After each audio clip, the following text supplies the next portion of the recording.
Hello people, आपका स्वागत है मेरे चैनल में। हम लोग कवर कर रहे थे chapter 3 of economics for class 11th।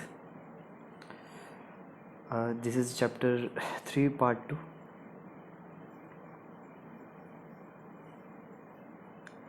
तो हमने क्या कहते हैं न्यू इकोनॉमिक पॉलिसी को देखा और हम इकोनॉमिक रिफॉर्म्स को अब देख रहे हैं। इकोनॉमिक रिफॉर्म्स लिबरलाइजेशन, प्राइवेटाइजेशन और ग्लोबलाइजेशन, इन तीनों एक तरह से पिलर्स बोल सकते हो हमारे इकोनॉमिक रिफॉर्म्स के। तो हम पहले इन तीनों पिलर्स को देखेंगे और उसके बाद हम हमेशा की तरह एनालाइज करेंगे आउटकम्स और फिर उस पर जो भी उसके प्रोज एंड कॉन्स हैं उसको एवेल्युएट करेंगे। तो economic regulation puts major hindrance in the growth and development of economy. हमने पहले से प्रीवियस पार्ट में देखा था कि देयर वाज एक्सेसिव रेगुलेशन,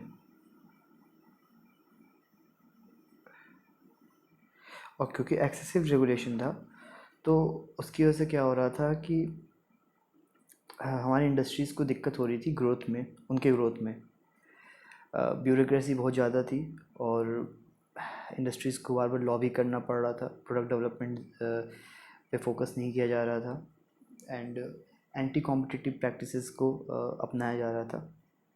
तो इन सब का नतीजा ये हुआ कि हमारी growth and development of economy जो थी वो स्टैगनेंट होने लगी। There was some relaxation introduced in 1980s in the area of industrial licensing, import policies, technology upgradation, fiscal investment. They were not comprehensive enough to make an impact.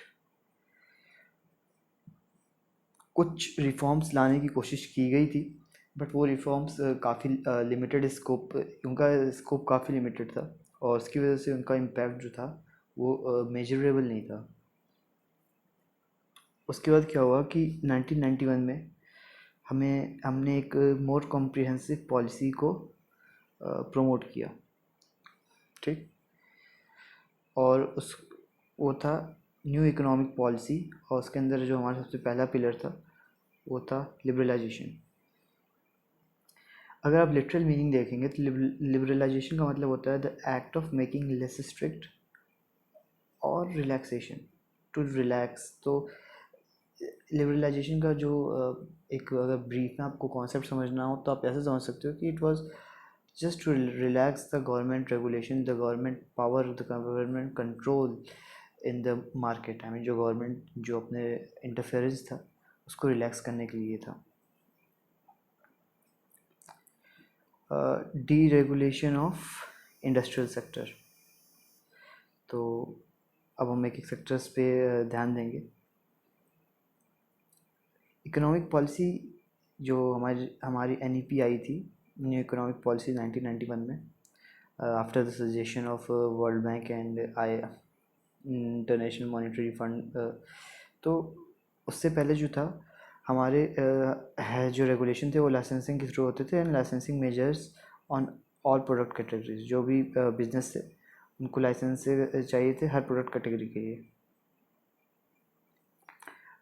बाद में क्या हुआ कि इन लाइसेंसिंग मेजर्स को abolish कर दिया गया, accept एक पर्टिकुलर कैटेगरी बनाई गई प्रोडक्ट की, जो कि alcohol, cigarettes, hazardous chemicals, industrial explosive, electronics, aerospace and drugs and pharmaceuticals. इसमें नेशनल इंटरेस्ट इसमें ज़्यादा था। आई मीन इनको डिवाइड किया गया इस बेसिस पे। फॉर एग्जांपल जैसे इंडस्ट्रियल एक्सप्लोजिव का मिसयूज़ हो सकता था तो उसके लिए स्ट्रिक्ट रेगुलेशन चाहिए थे, कि हजार्डस केमिकल का मिसयूज़ हो सकता था इसलिए स्ट्रिक्ट केमिकल इसके लिए क्या कहते हैं स्ट्रिक्ट रेगुलेशन चाहिए थे। Same goes for alcohol and cigarettes. अगर अल्कोहल एंड सिगरेट्स पे हमने लाइसेंस नहीं लगाया होता तो आज पता नहीं कितने ब्रांड्स होते और क्या वो ब्रांड और सबके सब कंप्लाई कर रहे होते रूल्स एंड रेगुलेशन को, स्टैंडर्ड के, नो आइडिया। तो फार्मास्यूटिकल्स, तो कुछ कुछ चीज़ें जहाँ पे पब्लिक के सेफ्टी को ज़्यादा खतरा था वहाँ पे लाइसेंसिंग को रखा गया उन सेक्टर्स में। Restriction of private entry. पहले क्या था कि प्राइवेट एंट्री वाज रेस्ट्रिक्टेड, बाद में क्या किया कि रिमूव प्राइवेट एंट्री के जो रेस्ट्रिक्शन था उनको रिमूव कर दिया गया, except defence equipment, atomic energy generation and railway and transport. Just a second दोस्तों, मेरा ये स्टाइलस काम नहीं कर रहा है, तो just let me see what can I do, sorry for the delay.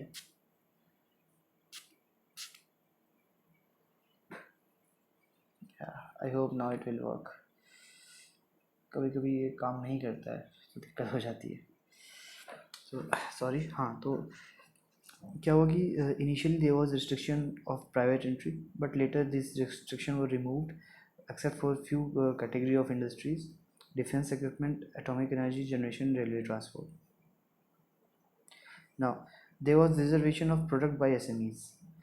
आपने देखा था कि स्मॉल इंडस्ट्रीज़ को, स्मॉल स्केल इंडस्ट्रीज़ को गवर्नमेंट बढ़ावा दे रही थी और उनको प्रोटेक्ट कर रही थी बिग इंडस्ट्रीज से। और प्रोटेक्ट कैसे कर रही थी? उनके जो प्रोडक्शन था उनको रिजर्व करके, कि मिनिमम अमाउंट ऑफ प्रोडक्शन जो इतना तुमको प्रोड्यूस करना है उतना गवर्नमेंट तुमसे प्रोक्योर करेगी। उस चीज़ को उन्होंने डिजर्व कर दिया ताकि कॉम्पिटिटिव प्रैक्टिसेस को इसमें भी, यहाँ पे भी वो इंट्रोड्यूस कर सकें। क्योंकि कंपटीशन होता तो एफिशिएंसी बढ़ती प्रोडक्शन की और अल्टीमेट बेनिफिट कंज्यूमर को पहुंचता। तो एक तरह से बोल सकते हैं कि अब पब्लिक ओरिएंटेड से थोड़ा थोड़ा मार्केट जो था वो कंज्यूमर ओरिएंटेड जा रहा था। Controls on the price of fixation. पहले क्या था कि जो प्राइसेस थी गुड्स की वो गवर्नमेंट फिक्स करती थी कि फॉर एग्जांपल इससे इस पर्टिकुलर गुड का ये प्राइस होना चाहिए, सॉल्ट का ये प्राइस होना चाहिए, शुगर का ये प्राइस होना चाहिए। बट अभी कैसा था कि जो प्राइसेस थे वो मार्केट को फ्री कर दिया गया। फ्री हैंड होता है इकोनॉमी, तो इसका मतलब जो प्राइसेस होती है वो मार्केट की सप्लाई एंड डिमांड पे डिपेंड करती है। फॉर एग्जांपल जैसे कि उस टाइम पे जैसे कि हमारे ऑनियंस के रेट अभी बढ़ गए थे इसलिए क्योंकि सप्लाई कम थे और डिमांड ज़्यादा था। लेकिन अगर गवर्नमेंट का इंटरफेरेंस होता तो ऑनियंस के रेट कभी नहीं बढ़ते, क्योंकि इवन दो सप्लाई कम रहता और डिमांड ज़्यादा रहता, गवर्नमेंट ने एक रेट सीलिंग फिक्स की होती, उससे ज़्यादा क्या कहते हैं कोई भी सेलर अपना रेट नहीं बढ़ा सकता था। तो एक तरह से ये घाटा होता है इकोनॉमी के लिए, even though it do support the underprivileged and marginalized, but in long term it is not a it is not a good practice। ठीक, बट आज भी गवर्नमेंट जो है इसको फैसिलिटेट करती है और रेगुलेट करती है। ठीक, उस टाइम पे इंटरफेयर करती थी। ओके, उस टाइम पे इनका इंटरफियरेंस था। आज जो गवर्नमेंट है वो रेगुलेशन हो।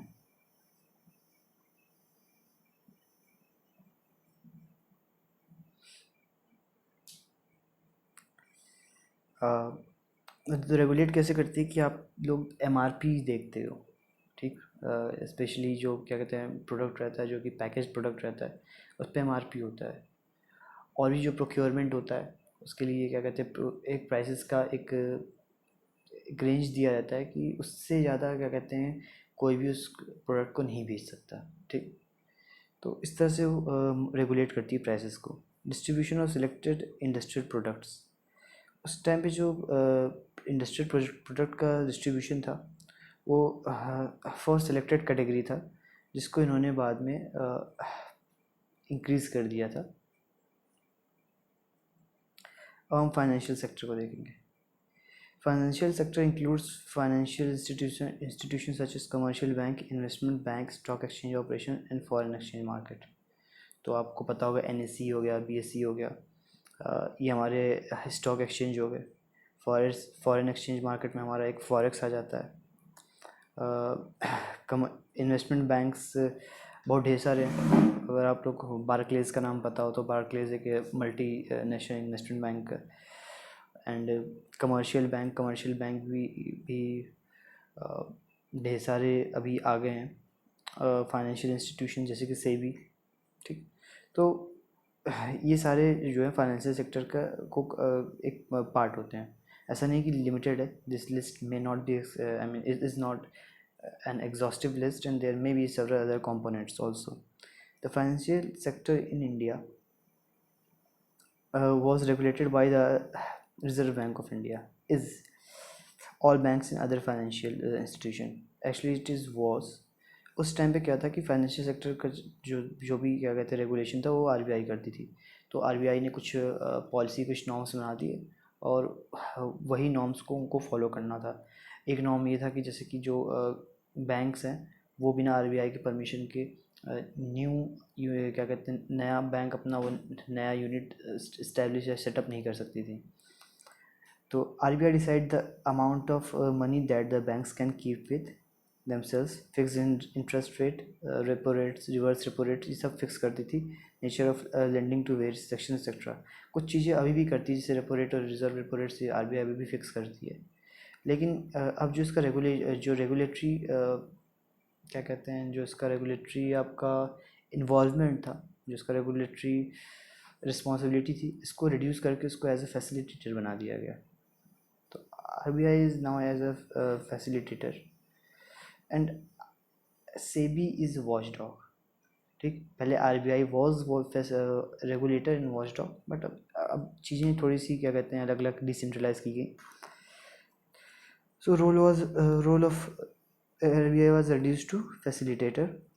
It led to establishment of private sector bank, Indian as well as foreign. तो जैसे ही RBI फैसिलिटेटर बना तो उस टाइम पे कैसा था कि प्राइवेट सेक्टर बैंक्स को, कमर्शियल बैंक्स को की एंट्री इंडिया में अलाउड नहीं थी.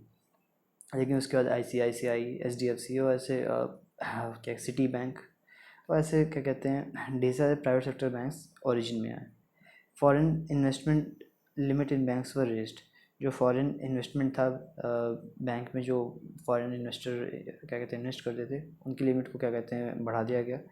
Freedom to set up new branches without the approval of RBI and rationalise the existing branch networks. तो ये सब काम क्या कहते हैं बिना आरबीआई के इन्वॉल्वमेंट को होने लगा. कुछ चीज़ें अभी भी आरबीआई देखती है, जैसे कि आप नया ब्रांच बनाया है तो वहाँ पे आप उस ब्रांच के पास वहाँ पे कैपिटल मतलब समझो ना कि जैसे जैसे आप ब्रांच जब आप ब्रांच बढ़ाते हो तो आपके पास एक सर्टेन अमाउंट ऑफ कैश होना चाहिए जो उस ब्रांच पे, कि कभी क्या कहते हैं ज़रूरत पड़े, कभी अर्जेंसी पे आप उसको उस डिमांड को मीट कर पाओ. और भी अलग अलग चीज़ें होती हैं, तो वो सब फैसिलिटेशन आज भी आरबीआई करता है.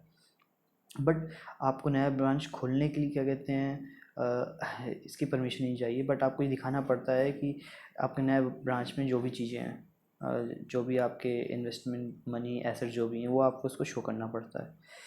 Only certain managerial aspects have been retain with the RBI to safeguard the interest of account holders in the nation. Foreign institution investors such as merchant bankers, mutual funds and pension funds are now allowed to invest in Indian financial market. तो foreign investors को भी allow किया गया कि हमारे यहाँ पे NSE जो हमारे क्या कहते हैं हमारे यहाँ पे जो मार्केट है ठीक वहाँ पे इन्वेस्ट कर सके. अभी एक एग्जांपल आप देख सकते हो जैसे कि फेसबुक ने इन्वेस्ट किया रिलायंस इंडिया लिमिटेड में. अगर आप 1990s में अगर फेसबुक और रिलायंस होता तो शायद उस टाइम पे ये पॉसिबल नहीं होता. या अभी रिसेंटली एक नए बैंक ने क्या कहते हैं रिलायंस के स्टेक्स में स्टेक्स खरीदे हैं. मैं उस बैंक का नाम तो मुझे उस बैंक का नाम तो याद नहीं आ रहा है. I think it's a German bank. आप लोग अगर पॉसिबल हो तो आप लोग एक बार उसको जाकर चेकआउट करना. नहीं तो मैं आपको आगे आने वाले लेक्चर में एक बार उसको रिमाइंड कराऊंगा देख के. Tax reform concerned with the reform in the government taxation and public expenditure policies which are collectively known as fiscal policy. So it is concerned with the reforms in the government taxation and public expenditure policies और इनको हम fiscal policy बोलते हैं. दो तरीके के taxes होते हैं, डायरेक्ट टैक्सेस होते हैं, इनडायरेक्ट टैक्सेस होते हैं. डायरेक्ट टैक्सेस क्या होते हैं जहाँ पे गवर्नमेंट जो है डायरेक्ट बेनिफिट अवेल करती है कंज्यूमर से, अपने सिटीजन से, जिसमें तो income tax is a direct tax. ठीक, प्रॉफिट्स ऑफ बिजनेस एंटरप्राइजेस से जो टैक्स आता है. अभी क्या कहते हैं अभी तो जीएसटी चल रहा है. So GST is a direct tax I believe. Direct tax were reform by reducing high rates that was assumed to be the main reason for tax evasion. ठीक, तो क्या हुआ था कि उस टाइम पे जो क्या कहते हैं, वैसे इस टाइम पे भी हमारे जो टैक्स पेइंग मेंबर्स हैं सोसाइटी के, काफ़ी प्रोपोर्शनली देखा जाए तो काफ़ी कम है, लिमिटेड है। बट ये एक क्या कहते हैं, ऑब्जर्वेशन था, एजम्पशन नहीं, दैट वाज ऑब्जर्व्ड। ये एक ऑब्जर्वेशन था कि हाई टैक्सेस की वजह से लोग क्या कहते हैं, ज़्यादा ज़्यादा टैक्स इवेट करते हैं, क्योंकि उनके हाथ में पैसा नहीं बचता है। सी, अगर आप किसी से उसके औकात से ज़्यादा, मतलब उसके लिमिट से ज़्यादा आप चीज़ें लोगे, तो एक टाइम के बाद आपसे वो बचना शुरू कर देगा। इसी तरह उस टाइम पे कंट्री ऑलरेडी फाइनेंशियल क्राइसिस से जूझ रही थी, अंडर प्रिविलेज सेक्शन सोसाइटी के किसी तरह मैनेज कर रहे थे, और अगर आपने टैक्स इम्पोज कर दिया हाई, तो इट वाज श्योर शॉट कि आपको एक्सपेक्टेड रिटर्न नहीं मिलने वाला। Same goes for the corporate taxes he. Corporate taxes भी काफ़ी हाई रखा गया था। तो आपने पहले तो लाइसेंस रेगुलेशन लगा के इंडस्ट्रीज़ को क्या कहते हैं, उनकी फंक्शनिंग को ही लिमिट कर दिया। उसके बाद उस पर जो आप टैक्स लगा रहे हो वो भी काफ़ी हाई लगा रहे हो। तो efforts have also been made to reform the indirect taxes, okay, tax levied on commodities in order to facilitate establishment of a common national market of goods and commodities. शायद जीएसटी मुझे लगता है कि indirect taxes में आता है, क्योंकि यहाँ पे दिया है कि tax leave to on commodities, या हाँ, GST must come under indirect tax and income tax and profit, other type of tax comes under direct taxes. Another component of reform is in the area is simplification. Simplification मतलब GST ला दिया, goods and service tax act. इसमें क्या हुआ, one nation one tax का जो dream था government का, वो पूरा हो रहा है। तो वन नेशन वन टैक्स मतलब क्या होता था कि पहले कि हर बार वो जब इंटर स्टेट जब भी गुड मूव करता था, तो हर स्टेट पे अलग अलग टैक्स लिमिट थी और अलग अलग टैक्स बैरियर्स थे, जिसकी वजह से दिक्कतें होती थी। तो अभी कैसा हो गया कि सारे टैक्स लिमिट और सारे टैक्स बैरियर जो है, अब गवर्नमेंट उसको डिसाइड कर देती है, और हर जगह सिमिलर रहता है। उसका कुछ पार्ट गवर्नमेंट को जाता है, कुछ पार्ट स्टेट्स को जाता है। This law came into effect in 2017 July.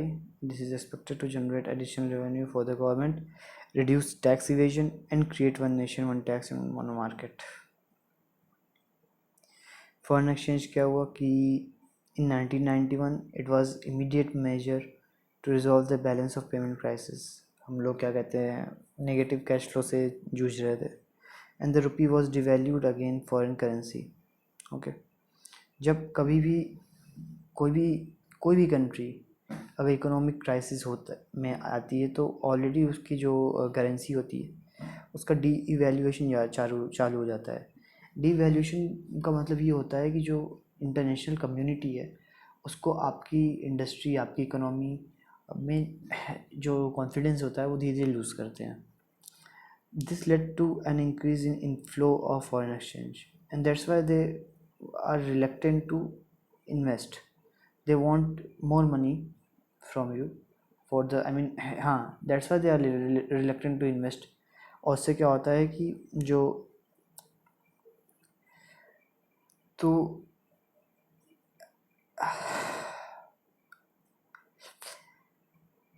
जब ये बैलेंस ऑफ क्या कहते हैं पेमेंट क्राइसिस को रिजॉल्व किया गया, तो हमारा जो इनफ्लो ऑफ फॉरेन एक्सचेंज था वो बढ़ गया। ठीक, मतलब तो हमारे पास हम सिर्फ पैसे हमारा जो एक्सपेंडिचर था वो धीरे धीरे हमारे रिटर्न के इक्वल आने लगा। It also set the tone to free the determination of rupee value in the foreign exchange market from the government control.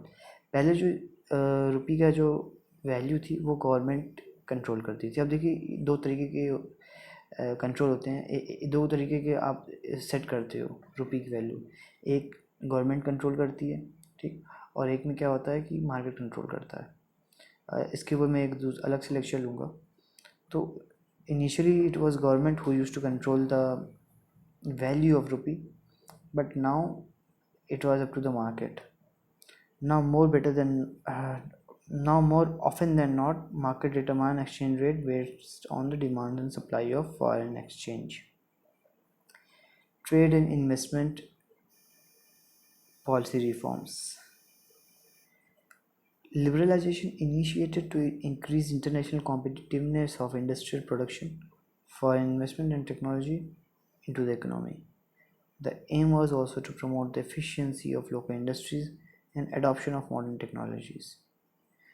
Tight control on quotas and tariff on import reduced efficiency and competitiveness, leading to the slow growth of manufacturing sector. In backdrop of these issues, the trade policy reformed at dismantling the quantitative restriction on import,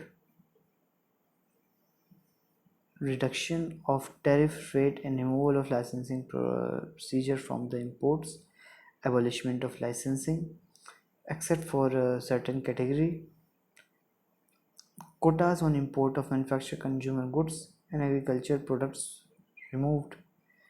It was totally removed in April 2001, and export duties have been removed to increase the competitiveness of Indian goods in the international market. आपको पता है कि हमने import substitution की policy introduce की थी अपने second 5 year plan में. हमने इंपोर्ट सब्स्टिट्यूशन में क्या कहा था कि हम अपने इंपोर्ट को सब्स्टिट्यूट करेंगे सेल्फ प्रोडक्शन से और हम अपने आप को सेल्फ रिलायबल बनाएंगे.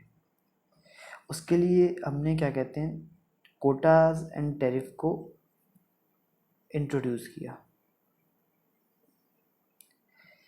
जब हमने कोटा क्या था कि quota was like import quantity पे एक हम रेस्ट्रिक्शन लगा देते थे कि हम मैक्सिमम इतनी इंपोर्ट क्वांटिटी किसी कंट्री से प्रोक्योर करेंगे या किसी कंट्री से हम लेंगे, ठीक, खरीदेंगे.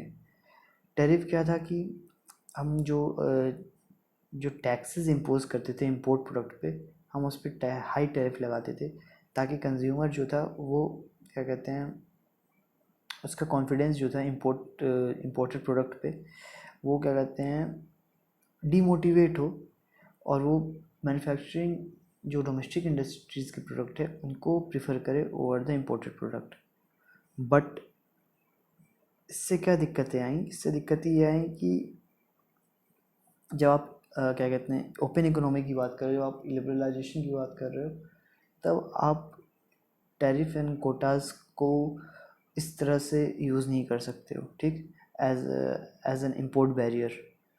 तो हमने क्या किया, हमने क्वांटिटेटिव रेस्ट्रिक्शन अपने इंपोर्ट एंड एक्सपोर्ट्स पे हटा दिए. हमने टैरिफ रेट्स को रिड्यूस किया और अब तो क्या कहते हैं बहुत ढेर सारे ट्रेड ब्लॉक साथ बनने लगे. जैसे यूरोपियन यूनियन का एक ट्रेड ब्लॉक है, एशियन का एक ट्रेड ब्लॉक है जिसमें साउथ ईस्ट एशिया की 10 कंट्रीज़ पार्टिसिपेट करती हैं इंक्लूडिंग इंडिया. और भी अलग अलग ट्रेड ब्लॉक्स बनने लगे हैं. फ्री ट्रेड एग्रीमेंट्स होते हैं जहाँ पे हम टैरिफ्स और कोटास को क्या कहते हैं रिड्यूस कर देते हैं अपने होस्ट कंट्री के लिए, अपने पार्टनर कंट्री के लिए, एक्सेट्रा एक्सेट्रा. हमने लाइसेंस को भी अबॉलिश कर दिया except for particular category hazardous environmental. Kota's on import of manufacturing हमने क्या कहते हैं उसको कम्प्लीटली रिमूव कर दिया 2001 तक. एंड एक्सपोर्ट ड्यूटीज़ को हमने क्या कहते हैं भी रिमूव कर दिया ताकि competitive position of Indian goods in the international market. हम पहले एक्सपोर्ट ड्यूटीज़ भी लगाते थे क्योंकि हम चाहते थे कि हम जो प्रोड्यूस कर रहे हैं वो हमारी कंट्री में ही रहे. तो हम अपने इंडस्ट्री को अपने एक्सपोर्टर को डिस्करेज करते थे इनके एक्सपोर्ट ड्यूटी लगा के, ताकि अगर वो फॉरेन मार्केट में अपने क्या कहते हैं प्रोडक्ट अगर आप सेल कर रहे हो तो आपको एक्सपोर्ट ड्यूटी देना पड़ेगा. लेकिन उसको भी हटा दिया गया ताकि फॉरेन मार्केट में क्या कहते हैं फॉरेन ग्लोबल मार्केट में हमारी जो इंडियन इंडस्ट्री वो कॉम्पीट कर पाए. So thank you very much. Please do like, subscribe and share. Stay tuned for my next part.